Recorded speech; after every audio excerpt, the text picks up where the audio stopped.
Welcome dear students.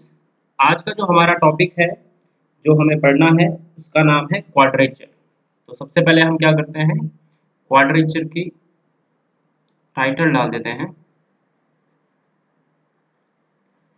Quadrature का असल में मतलब क्या है? क्वाड्रेचर जो है एक प्रोसेस है जो जो एक चलो मैं लिख लेता हूँ इस चीज को। It is a process of what? Of finding the area. It is the process of finding the area bounded by any portion and bounded by any portion of, आप कह सकते हैं, प्लेन कर्व्स। ठीक है, तो यही डेफिनेशन है quadrature की। तो हमें इसमें क्या करना है, इस चैप्टर के अंदर हमें कोई, अगर सपोज हमें हमें कोई क्या दे रखे हैं, कर्व्स दे रखे हैं और उनसे कोई एरिया बाउंड हो रहा है, तो हमें क्या करना है, उसका एरिया निकालना है। ठीक है, तो आपकी बुक में सिंगल इंटीग्रल से ही उसका एरिया निकाला हुआ है, हालांकि हमने डबल इंटीग्रल में भी पढ़ा था, पर हम भी क्या करेंगे, फिर सिंगल इंटीग्रल से ही उसका एरिया निकालने की कोशिश करेंगे। तो फटाफट से लिख लेते हैं। हमारे पास एक क्वेश्चन है, आपको क्या करना है, find area bounded by the parabola y square is equal to 4ax and its latest। ठीक है, तो देखिए सबसे पहला स्टेप हमें क्या करना है, हमारा स्टेप 1 जो है वो है, स्टेप 1 इसको कह सकते हैं आप, वो क्या है, ट्रेसिंग ऑफ कर्व या फिर आप कह सकते हैं रीजन। पहले आप लिखते हैं डायरेक्टली कि ट्रेस, हमें रीजन को ट्रेस करना है कि रीजन क्या होगा। तो देखिए आपके पास क्या गिवन है, y square is equal to, आपको गिवन है कि 4ax होगा। अब सबसे पहले आप वैसे ये पहले से ही जानते हैं कि ये पैराबोला है, पर आप इसमें क्या लिखेंगे, जब आपको एक क्वेश्चन दिया जाएगा तो आप लिखेंगे यहाँ पर सिंस, ये फर्स्ट पॉइंट है, ठीक है, सिंस द वेरिएबल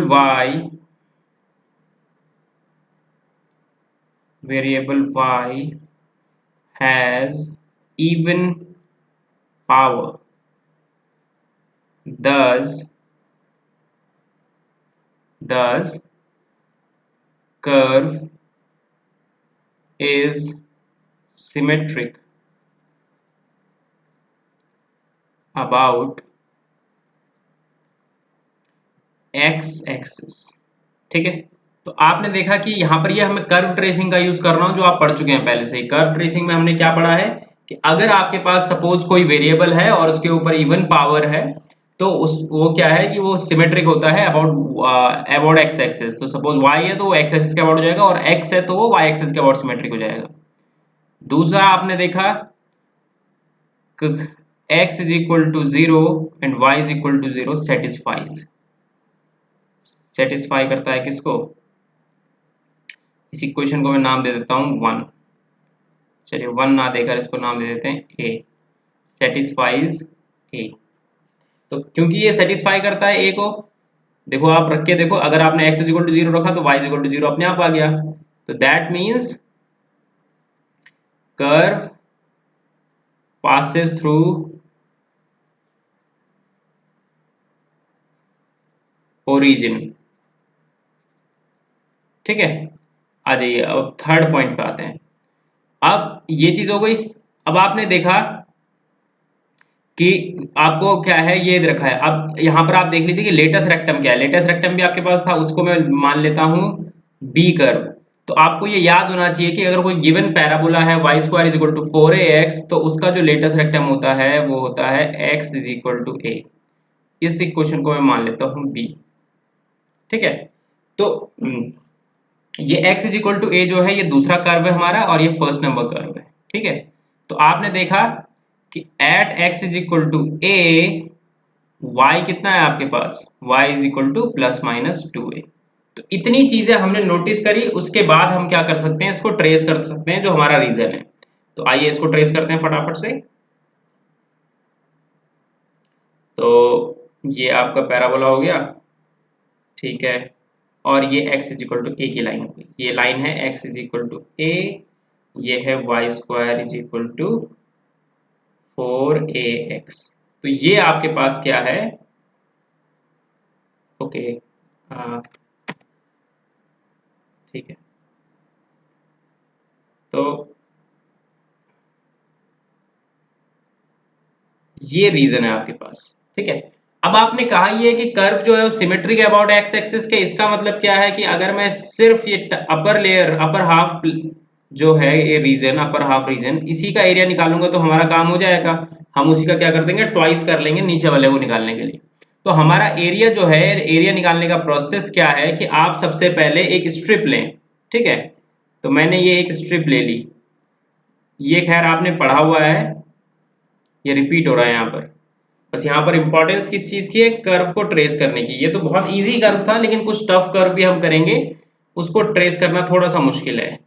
तो इस ये स्ट्रिप ली, इसकी लेंथ ले ली y और इसकी विड्थ ले ली dx, ठीक है। तो एरिया कितना जाएगा आपके पास, single integral of y dot dx। अब आप देख लीजिए, ये वाले पॉइंट का नाम क्या है, इस पॉइंट का नाम है a, 2a। कहाँ से निकाला मैंने इसे, इस यहाँ पर अभी भी हमने लिखा था, यहाँ से। और इस वाले का कितना हो जाएगा, a कॉमा माइनस 2। समझ आ गई मेरी बात। अब ओके, ठीक है। अब देख लीजिए कि हमारे पास कितना हो जाएगा यहाँ पर। अब आप देखिए कि x को कहाँ से कहाँ तक मूव करना है, x को मूव करना है इस लोकेशन से इस लोकेशन तक। मेरी बात समझ आ गई। तो 0 टू a मूव करना है। अगर आप यही काम क्या करें, सपोज क्या करता हूं मैं, ये स्ट्रिप ऐसे में ना बना के इस डायरेक्शन में बनाता हूं। तो मैं एक काम करता हूं, मैं दोबारा से यहाँ पर फिगर बनाता हूं, ठीक है। ये सपोज आपका प्लेन है और आपने वही सेम पैराबोला बनाया। अब मैं कह रहा हूं कि मैं अपनी स्ट्रिप जो है इस डायरेक्शन में बनाऊंगा। अगर मैंने स्ट्रिप इस डायरेक्शन में बनाई है तो उसको मैं लिखूंगा, इसी एरिया को सिमिलरली मैं लिख सकता हूं x टाइम्स ऑफ dy। अब आपको देखना होगा कि इसमें y कहां से कहां तक मूव कर रहा है। तो y मूव कर रहा है इस लोकेशन से इस लोकेशन तक, ठीक है। और इस लोकेशन पर y की वैल्यू कितनी है, 0, क्योंकि ये इक्वेशन होती है इस x एक्सिस की। और यहाँ पर कितनी है y की लोकेशन, 2a। मेरी बात समझ आ रही है, नहीं आ रही है। तो यहाँ पर कितना आ जाएगा, ये आ जाएगा 0 से 2a, ठीक है। इन दोनों का आंसर सेम आएगा। मेरी बात समझ आ रही है। तो यही हम सीखते हैं, जब हमने सिंगल इंटीग्रल पढ़ा होगा उस समय हमने यही सीखा था कि अगर हम x एक्सिस के अलोंग चले चाहे y एक्सिस के अलोंग चले, दोनों से आंसर सेम आएगा, ठीक है। अब आप कुछ नहीं करना है एरिया निकालने के लिए। यहाँ पर मैं क्या कर रहा हूँ, दो तरीकों से निकाल रहा हूँ। ऐसा नहीं है कि आपको ये वाला भी यूज करना है, आपको कोई सा एक यूज करना है, दोनों में से कोई एक। तो एरिया कितना आ जाएगा, एरिया आएगा इसके इक्वल, y की वैल्यू यहां से आप रख लें इस a इक्वेशन से। तो कितना आ जाएगा, 2√a, और यहाँ पर कितना आ जाएगा, √x dx। और एक चीज मैं भूल गया, क्या, कि मैंने ऊपर वाले का एरिया निकाला है सिर्फ अभी ना। तो नीचे वाले को निकालने के लिए मुझे क्या करना पड़ेगा, यहाँ पर एक और 2 से मल्टीप्लाई करना पड़ेगा। तो मैं डॉट लिख देता हूँ, डॉट लिख के यहाँ पर क्या कर लेता हूँ, 2 कर देता हूँ, ठीक है। ये आ जाएगा।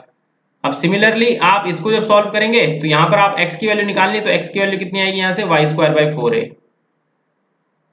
ठीक है। और 0 से 2a, और यहाँ पर कितना जाएगा आपके पास, dy। यहाँ पर भी हमने क्या करना पड़ेगा, ट्वाइस, क्योंकि मैं किसका एरिया निकाल रहा हूँ, सिर्फ अपर रीजन का निकाल रहा हूँ। अगर मैं लिमिट्स कुछ और रखूँ तो मेरे को ट्वाइस करने की जरूरत नहीं है, लेकिन मैं सिर्फ अपर हाफ का निकाल रहा हूँ तो मुझे ट्वाइस करने की जरूरत है।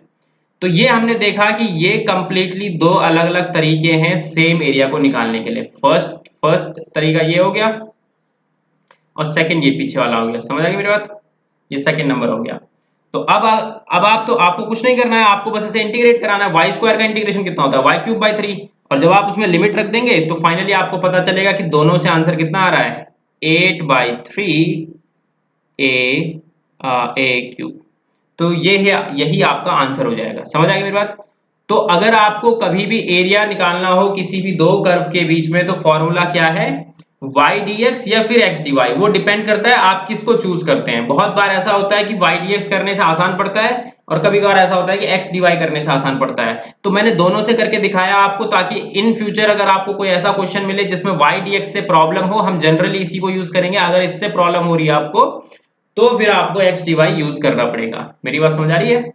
ठीक है,